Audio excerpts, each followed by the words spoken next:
할렐루야. 우리 옆에 있는 분들 얼굴 보시면서 인사하겠습니다. 반갑습니다. 감사합니다. 잘 나오셨습니다. 할렐루야. 고맙습니다. 오늘도 여러분 은혜가 넘치시기를 축복합니다. 마음을 부드럽게 하세요.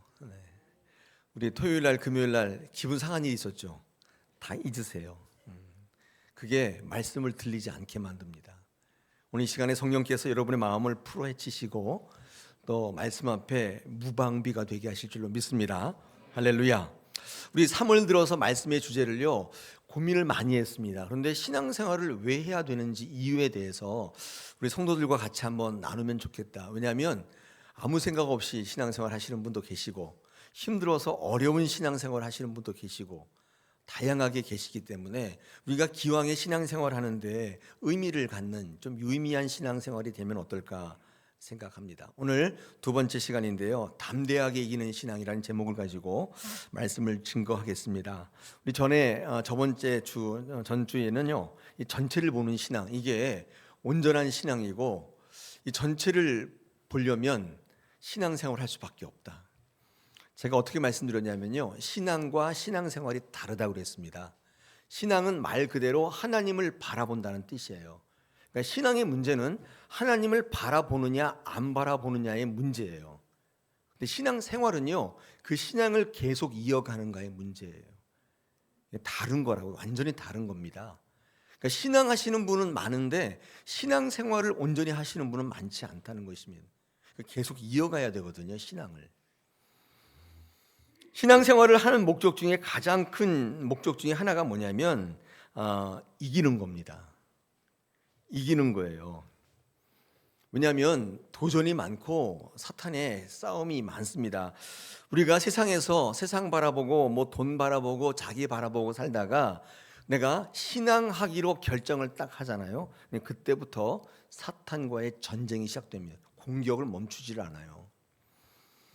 세상에서 세상 바라보고 세상 사람들처럼 살면 사탄 공격 안 합니다. 어차피 공격 안 해요. 근데 내가 그 가운데 신앙하기로 딱 결정하면 그때부터 전쟁이 시작돼요. 싸움이 시작된다고요. 그렇기 때문에 신앙하기로 결정했던 그 의지와 결단만 가지고는 그 사단의 전쟁에서 이길 수가 없어요. 그 정도 갖고 이길 수 있는 전쟁이 아닌 거예요. 왜냐하면 사단의 공격이 전방위적으로 이루어집니다. 이 전방위적으로 이루어진다는 게 뭐냐면 예배할 때도 사단의 공격이 있고 직장에서 돈 벌 때도 있고 연애할 때도 있고 밥 먹을 때도 이루어져요. 그러니까 전방위적으로 사탄이 여러분을 쓰러뜨리기 위해서 공격해요. 그리고 그 공격은 갈수록 교묘해져서 이게 뭔지도 분별도 안 돼요. 여러분, 그렇기 때문에 이런 사단의 공격에 효과적으로 대처하려면 어떻게 해야 될까요? 신앙생활 해야 되겠죠. 근데 그게 어떻게 되냐면 믿는 사람들과 공동체를 이루고 서로 연대하는 것입니다. 이게 신앙생활이에요. 여러분, 그렇기 때문에 신앙생활을 이어가려면 반드시 훈련이 있어야 돼요. 어떤 훈련이냐면 그 공동체의 룰을 잘 지키면서 그 사람들이 뭘 원하는지를 더 이해하면서 그래야 그 신앙생활을 이어갈 수 있습니다. 그게 없으면 신앙생활에서 떨어져 나가요. 신앙하는 사람으로 된다고요. 신앙생활 안 한다고 해서 하나님 바라보지 않는 건 아닌데 그렇게 할 수 있는 게 아니에요. 여러분, 신앙생활을 계속 해야 되는 이유는 사단의 공격으로부터 이겨내기 위해서요. 그걸 막아내고 승리하기 위해서요. 여러분, 그렇기 때문에 훈련이 필요한 것입니다. 할렐루야. 여러분, 그러니까 신앙생활 한다는 것은 교회에서 훈련 받는다는 뜻이에요. 이런 사람 저런 사람 얘기도 듣고 무뎌져야 되고 사람을 견뎌야 되고 내 마음에 안 드는 것도 있지만은 말씀으로 순종하셔야 되고 기분 감정 억눌러야 되고 그래서 주님 앞에 말씀 앞에 무릎 꿇고 눈물을 흘릴 수밖에 없는 거예요. 이게 신앙생활입니다. 여러분, 예수님의 사역 현장에는요 무리와 제자들이 있었습니다. 두 부류가 있었는데 무리가 있었고 제자가 있었습니다. 그런데 주님께서 이 두 무리를 똑같이 취급하지 않으셨습니다. 이런 무리란 어떤 존재냐면요, 무리는 자기의 필요에 따라 하나님을 바라보는 사람입니다. 자기의 필요에 따라 신앙하는 사람이에요. 그런데 필요에 따라 해요. 신앙생활하는 게 아니라 신앙해요. 근데 늘 하진 않아요. 필요할 때만 해요. 그걸 신앙이라고 해요. 신앙생활은 계속하는 거잖아요. 그래서 주님이 그들에게는요 도구예요. 도구. 이런 무리들이 신앙생활을 하려면 어렵습니다. 왜냐하면 필요할 때만 주님을 만났기 때문에 훈련이 안 되어 있어요. 사람들을 부대끼고 사람들을 이기질 못해요. 신앙생활을 이어가기는 쉽지 않다는 것입니다. 여러분, 이렇게 되면 어떤 폐해가 있냐면 어떤 일이 갑자기 발생했을 때 대처할 방법이 없어요. 그렇지 않을까요? 누가복음 12장 1절에 다음과 같은 이야기가 적혀 있습니다. 제가 한번 적어봐 봤습니다. 그동안에 물이 수만 명이 모여서 서로 밟힐 만큼 되었더니 예수께서 먼저 제자들에게 말씀하여 이르시되 바리새인들의 누룩곧 외식을 주의하라, 이렇게 말씀하셨대요. 이게 무슨 말이냐면 사역을 하시니 말씀을 선포하는데 무리들이 수만 명이 몰려왔는데 서로 밟힐 만큼 왔다는 거예요. 그런데 주님께서 그들을 보시면서 뭐라고 경계하셨냐면 어이구 잘 왔다, 이렇게 많이 모였구나, 이렇게 한 게 아니라 바리새인의 누룩 외식함을 경계하셨어요. 무슨 말씀이냐면 주님은 알고 계셨는데 그 수만 명의 무리들이 왜 왔는지를 알고 계세요. 뭐 발에 밟힐 만큼 많이 왔는데 거기에 관심을 두고 있지 않고 제자들에게 관심을 두세요. 왜냐하면 그 무리들은 예수님을 만나러 온 게 아니라 기적을 보러 왔습니다. 그게 목적이었어요.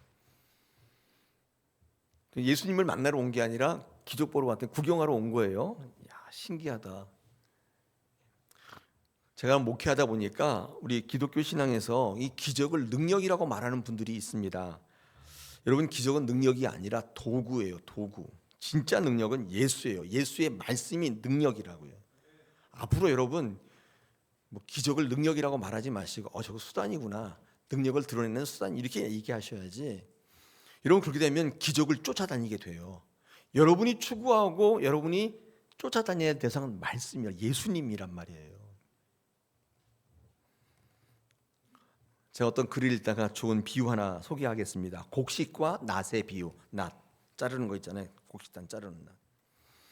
이런 농사의 목적은 쌀이에요. 쌀을 거두는 거잖아요. 여러분, 왜 쌀을 목적으로 하냐면 쌀이 생명이에요. 쌀을 거둬야 그거 팔아 먹고 살 수 있고 쌀을 먹어야 살잖아요. 그런데 어떤 수확하는 종이 쌀에는 관심이 없고 성능 좋은 낫에만 관심이 있다면 얼마나 어리석겠습니까? 그 종은 쌀을 구하진 않아요. 이 낫에만 관심이 있어요. 그래서 이 날카로운 낫을 갖고자 주인한테 항상 물어봐요. 이거 어디서 났어요? 계속 물어보는 거예요. 쌀을 거두려면 어떻게 해야 돼? 이걸 물어보는 게 아니라 이 낫을 어디서 났냐요? 계속 물어보는 거예요. 여러분, 낫은 곡식을 거두는 도구에 불과합니다. 이 낫은 쌀을 다 거두고 나면 어두운 창고 안에 처박아 놓을 거란 말이에요. 지혜로운 종은 주인에게 쌀을 구하는 거예요. 어떻게 하면 이걸 재배할 수 있나요? 어떻게 하면 품종을 개량할 수 있나? 이걸 물어봐야지. 왜 그렇습니까? 쌀이 목적, 그게 생명이에요. 그게 능력이란 말이에요. 아니, 쌀 먹어야 살죠. 여러분, 낫은 생명이 아니라 도구예요. 여러분, 주인이 주시고자 하는 것은 낫이 아니란 말이에요. 쌀이에요. 쌀은 생명이지만 날카로운 낫은 자칫하면 누구를 해치는 흉기가 돼요. 여러분, 그걸 자꾸 가지시려고 하는데 제가 그걸 딱 읽으니까 내가 추구하는 게 뭔가를 보게 됐어요. 여러분, 이 신앙생활 가운데 낫 깎기를 원하세요? 낫을 한번 기똥찬 거 하나 걸리기만 해봐라. 그렇게 원하세요? 쌀을 구하셔야죠. 주님께 늘 그걸 구하셔야 돼요. 생명을 구하셔야 돼요. 여러분, 신앙생활은 이 주신 능력을 유지하게 만듭니다. 능력을 누릴 수 있도록 준비시켜줘요. 적의 도발이 있어요. 또 공격하고 있습니다. 여러분, 싸움이 벌어지고 있는데 그제서야 능력을 구하면 늦잖아요. 신앙생활을 하게 되면 이 주님의 능력이 우리와 늘 함께 있도록 도와줍니다. 여러분, 이것을 가능케 하는 게 신앙생활이에요. 여기 모여서 신앙생활 하는데 얼마나 힘들어요. 부대껴요. 피곤해요. 여러분 그래도 하셔야 돼요. 왜요? 이기시려면. 여러분 지금도 여러분의 삶 속에 전방위적으로 사단이 공격을 가하고 있는데 교묘해가지고 이게 복인지 공격인지도 지금 분별이 잘 안 돼요. 지금 여기서 생명을 얻으려면 신앙생활을 반드시 하셔야 돼요. 우리는 가끔 해요. 신앙만 해요. 하나님 바라보는 건 아는데 늘 하진 않아요. 그래서 훈련이 없어요. 여러분 제자는 어떤 사람이냐면 필요에 따라 움직이는 사람이 아니라 사명에 따라 움직입니다. 그 제자들은 사명을 이루기 위해서 신앙해요. 하나님 바라봅니다. 그래서 힘들 때도 하지만 평안할 때도 해요. 문제가 있을 때도 하지만 문제가 없을 때도 신앙생활 한다고요. 늘 해요. 그럼 훈련 받고 있다는 뜻입니다. 이런 제자들의 유익이 뭐가 있냐면 갑자기 발생하는 비상사태에 효과적으로 대처해요. 왜 그렇습니까? 신앙생활 하면서 공동체 속에 각각의 시나리오를 가지고 연습을 많이 했단 말이에요. 그래서 요동치 않습니다. 흔들리지 않고 태연해요. 늘 해왔던 거기 때문에 이게 적이 도발할 때 효과적으로 분쇄시켜요. 지켜낸단 말이죠. 오늘 신앙생활을 해야 되는 두 번째 이유, 이기기 위해서입니다. 할렐루야. 이기셔야 합니다. 우리 옆에 있는 분들에게 인사하겠습니다. 반드시 이기시기를 바랍니다. 시작. 지면 안 됩니다. 할렐루야. 네, 할렐루야. 지면 안 돼요. 지면 끝장이라고요. 여러분 예수님께서 이렇게 승리하는 신앙을 이루기 위해서 이 땅에 오셔서 여러 가지 사역을 하셨는데 가장 비중을 둔 사역이 제자 양육이었습니다. 이 제자 양육을 통해서 주님은 어떤 목적을 이루시려고 했냐면 예수께서 이미 이 땅의 구원 사역을 선포하시고 이루었는데 이것을 계속 이어나가기를 원하셨어요. 비록 예수님께서 이제 부활 승천하셔서 이 땅에 없을 때라도 예수님의 십자가 사건 이후에 주어진 이 부활의 능력을 이 제자들이 계속적으로 전하고 또 예수를 믿는 많은 성도들이 구원의 백성으로서 이 사탄의 도전과 공격으로부터 항상 이기며 계속 끝까지 달려갈 수 있도록 그들을 가르치고 훈련하기를 원하셨어요. 제자들을 세우려고 했단 말이에요. 제자들 데리고 다니면서 뭐 했냐면 신앙생활 하신 거예요. 제자들 출퇴근시킨 게 아니라 늘 같이 있었어요. 먹고 자고 같이 했어요. 그의 삶의 자리에서 그의 신앙의 자리에서 계속 가르쳤던 거예요. 이거를 우리는 신앙생활이라고 하는 거예요. 자, 그렇다면 예수님께 신앙생활을 통해서 주님의 능력을 가지고 또 주님의 사역을 감당하기로 세워졌던 이 제자는 어떤 존재냐? 어떤 제자가 되어야 하느냐 이 문제인데요. 오늘 본문에서 세 가지 정도 말씀을 좀 뽑아가지고 저와 여러분 같이 나누기를 원합니다. 먼저 여러분 이렇게 신앙생활하는 제자들은 어떤 제자냐, 어떤 모습이 드러나냐면 첫째는요 반전을 경험할 수 있다는 거예요. 반전을 경험하는 제자의 모습이 오늘 성경에 잘 나타나 있습니다. 오늘 성경 말씀에 우리 그 16절부터 읽어보시면 좀 말씀이 나오는데 예수님께서 제자들에게 이렇게 말씀하셨어요. 조금 있으면 나를 보지 못하고 조금 있으면 나를 본다. 예수님의 이 선언을 들었는데 이게 도대체 무슨 말씀인지를 모르겠는 거예요. 오늘 쭉 읽어보시면 조금 있으면이라는 말이 7번 반복돼요. 조금 있으면 나를 보지 못하겠고 조금 있으면 나를 본다. 이게 무슨 말이죠? 조금 있으면 내가 죽겠고 조금 있으면 다시 보는 건 뭐예요? 부활하겠다. 이 얘기를 하시는데 이 이야기를 못 알아들어요. 그러니까 이제 예수님이 해설해 주셨잖아요. 그랬더니 제자들에게 오는 게 뭐냐? 불안인 거예요. 초조함, 근심이 찾아오는 거예요. 에이? 죽어? 어떡하지? 어떡하지? 막 불안이 일어나요. 여러분 그럴 때 주님께서 제자들에게 신앙생활을 시키시고 교육하시고 훈련시켰을 때 어떤 효과가 있냐? 22절 보시죠. 22절. 내가 진실로 진실로 너희에게 이르노니 너희는 곡하고 애통하겠으나 세상은 기뻐하리라. 너희는 근심하겠으나 너희 근심이 도리어 기쁨이 될 것이다. 여러분 신앙생활하면 어떤 일이냐면 반전이 전화위복이 되는 게 있어요. 근심이 기쁨이 돼버려요. 놀랍도록. 예수님을 믿는 사람들에게는요, 당장은 근심, 걱정, 염려가 있을 수 있는데 신앙생활 끝까지 이어가잖아요. 그게 나중에 기쁨이 돼버려요. 할렐루야.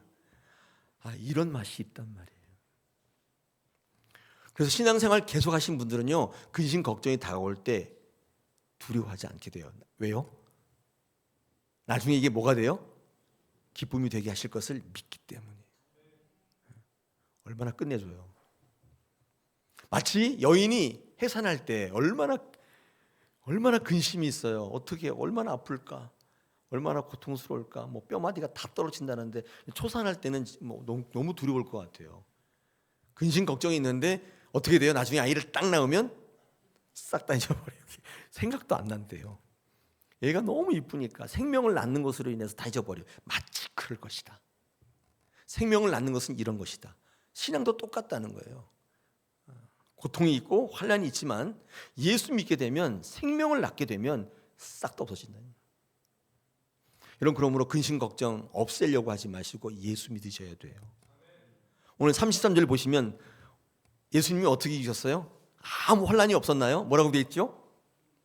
환난이 있었으나, 환난이 없는 건 아니에요. 있었으나 담대하게 이기는 예수 그리스도를 설명하고 있습니다. 우리도 그런 예수님처럼 달려나가기를 원합니다. 반전을 경험하셔야 돼요. 저는 반전, 역전, 전화위복 이런 말 되게 좋아하거든요. 이게 성경의 정신을 표현하는 가장 중요한 단어들입니다.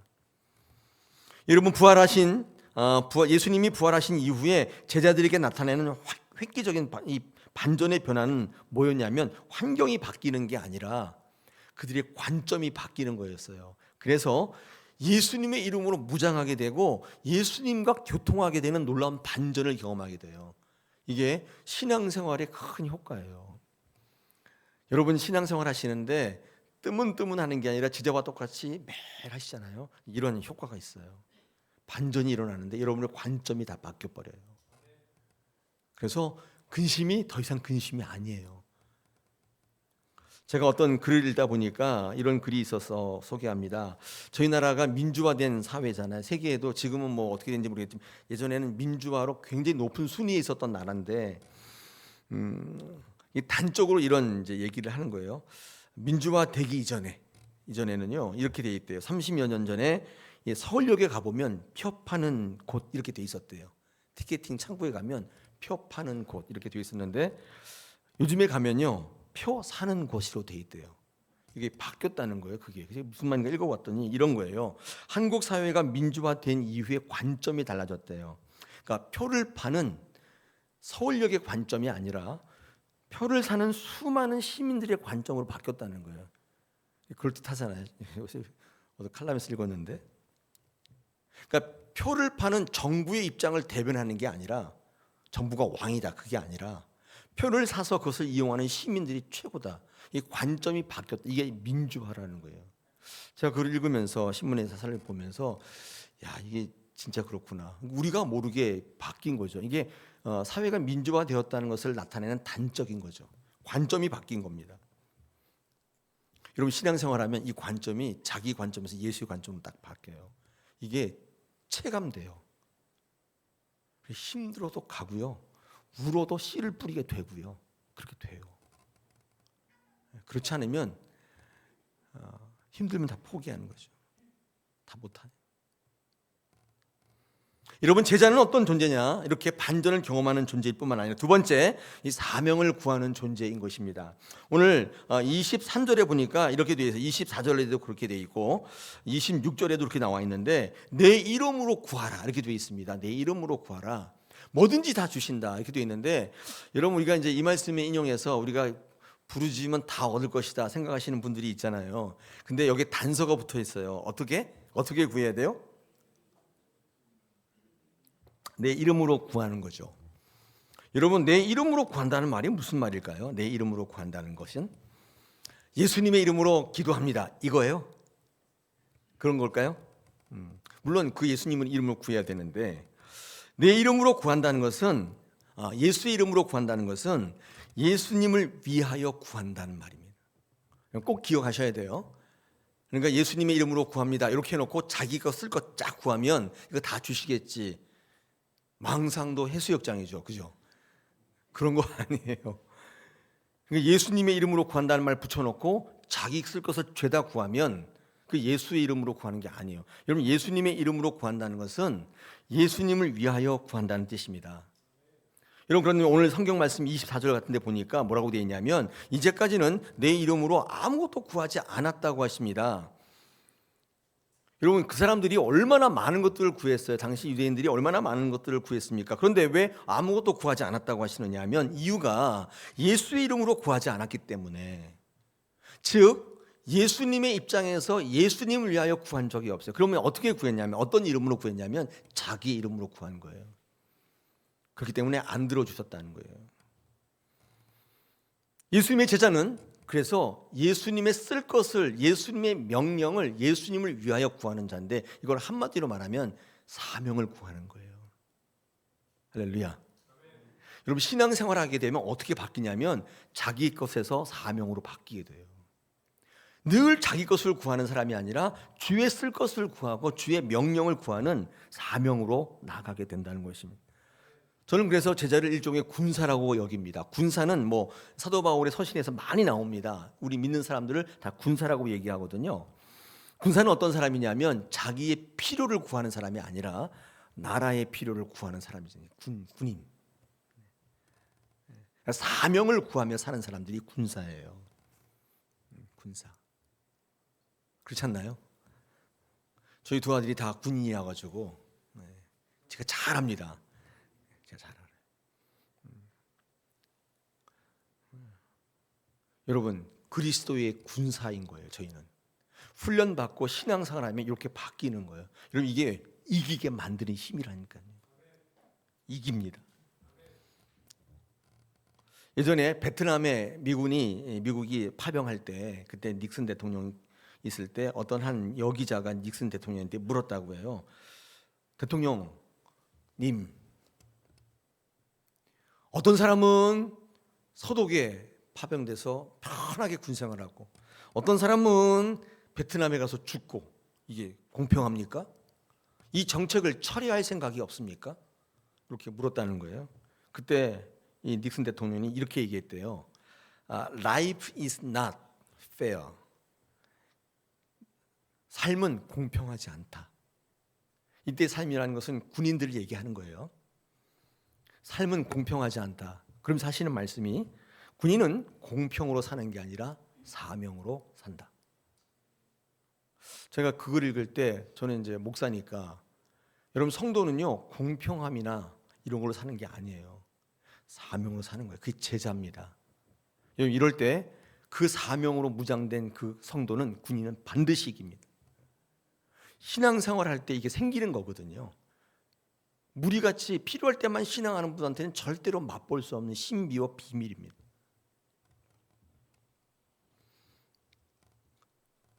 마태복음 6장 33절 보시면요, 그런즉 너희는 먼저 그의 나라와 그 의를 구하라. 그리하면 이 모든 것을 너에게 주신다. 이 말이 그 말이잖아요.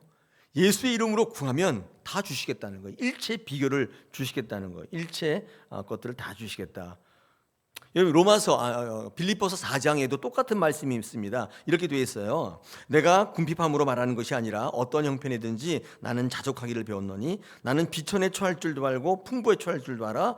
모든 일 곧 배부름과 배고픔과 풍부와 궁핍에 처할 줄 아는 일체의 비결을 배웠노라. 내게 능력 주시는 자 안에서 내가 모든 것을 할 수 있다. 여러분, 이 고백도 마찬가지입니다. 사도 바울이 모든 걸 할 수 있었던 이유는 그가 사명을 구하는 자였기 때문에, 예수의 이름으로 구했기 때문에 모든 일체 비결을 알게 하신 거예요. 다 주신 거예요.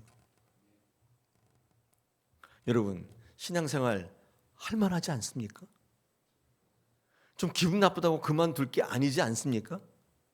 조금 불편하다고 내려놓을 게 아니지 않습니까? 할만하지 않아요? 이 정도면 할 가치가 충분히 있죠. 어렵지 않다는 건 아닙니다. 있어요. 그래도 하실 필요가 있다는 거예요. 신앙생활 하시길 축복합니다. 이기실 겁니다. 마지막으로, 이기는 신앙은 어떤 사람이냐면 예수를 바라보는 존재라고 말씀드릴 수 있습니다.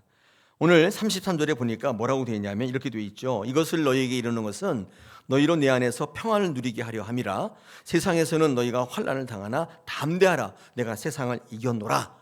예수님께서 선포하십니다. 여러분, 말세의 지말에 이기는 방법은 딱 하나예요. 믿음이에요. 믿음이 여러분을 승리케 하시는데, 이런 믿음이 없는 대표적 증상이 이게 근심이거든요. 믿음이 없으면 자꾸 근심이 되어요. 이럴 때 이길 수 있는 믿음이 뭔지 아세요? 궁금하시죠? 이기는 믿음. 여러분, 이기는 믿음은요, 예수를 바라보는 것입니다. 예수님의 승리를 본받는 거예요.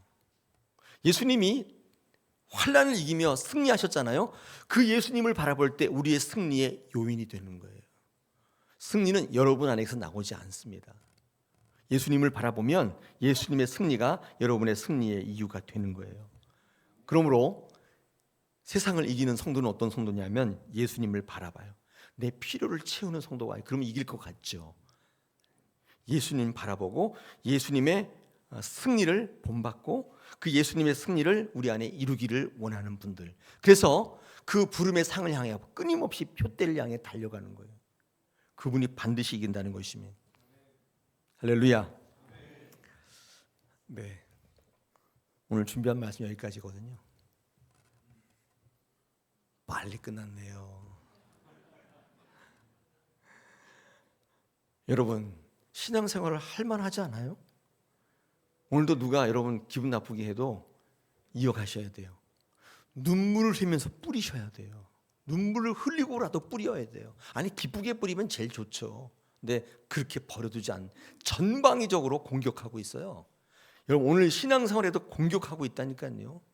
반드시 이기셔야 돼요. 그러려면 신앙생활 하시기 축복합니다. 우리 다사랑교회가 여러분 이길 수 있도록 돕겠습니다. 순종하시고 훈련받기를 거절하지 마십시오.